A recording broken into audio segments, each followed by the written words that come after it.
Guys? Hey, Jay.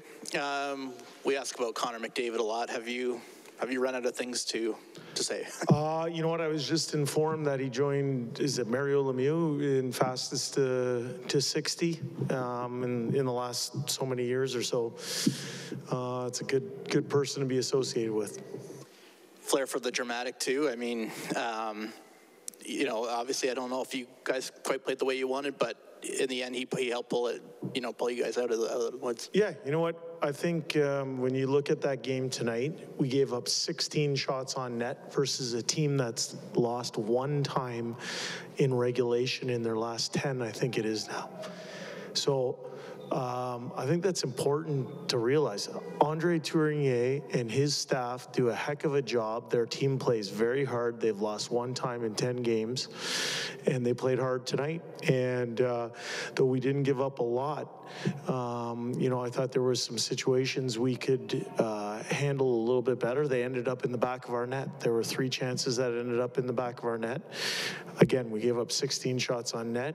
We found a way, and I think that's important. I don't think that can be underscored, how when you find yourself in a sticky circumstance, in maybe a frustrating type game, the ability to find that tying goal and then the ability to find the winning goal, I think it's important. I think winning's a skill, and we're continuing to sharpen that.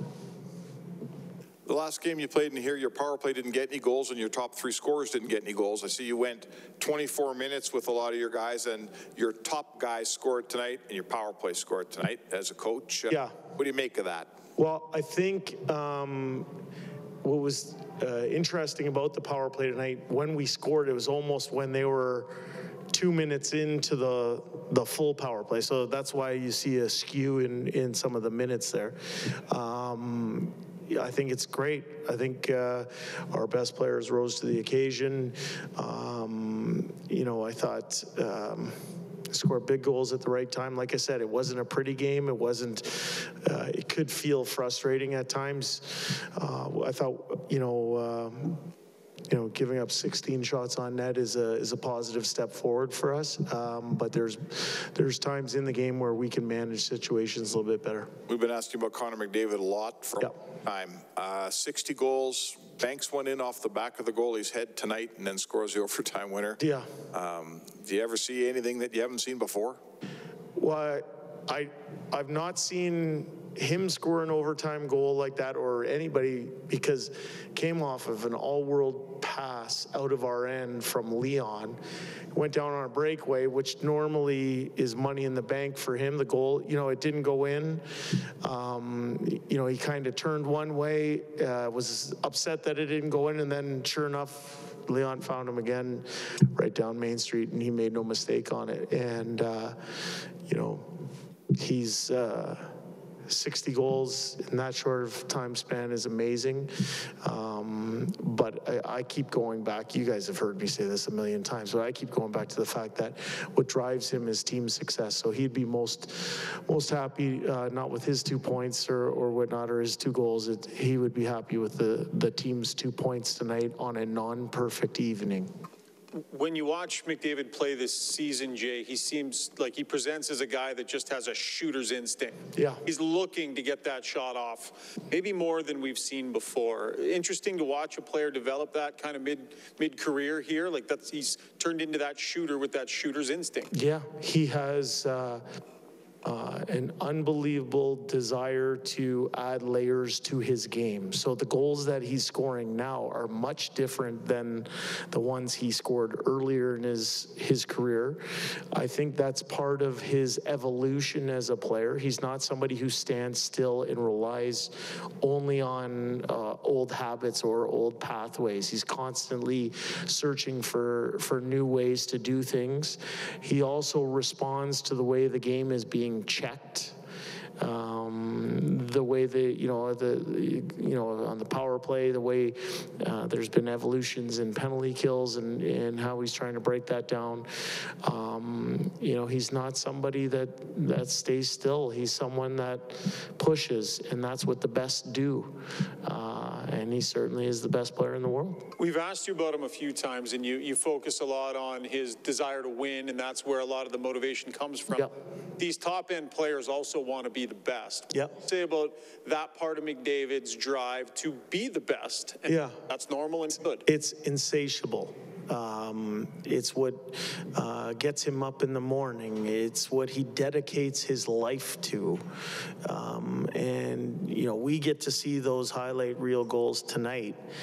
What most people won't realize is that he's in the gym right after the game, and he's doing things to prepare his body for the next time we go on the ice. And he's making sure that he gets enough rest. And then what he puts into his body in terms of his fuel is ultra disciplined. He gets, you know, every moment in his day is geared towards being the best that he can be. And we're in the NHL. This is the best players in the world. A lot of people do that in the NHL, but he takes it to a different degree. He, you know, what we're seeing is unbelievable, you know, but the way he goes about it, you know, it is, it's very impressive to see from my vantage point. Your vantage point, Leon also set up the tying goal. That was an awfully good pass as well. Yeah. Just, you know, shrug your shoulders with some of the passes he makes. They always seem to be hard and flat when they land on a player's stick. Yep.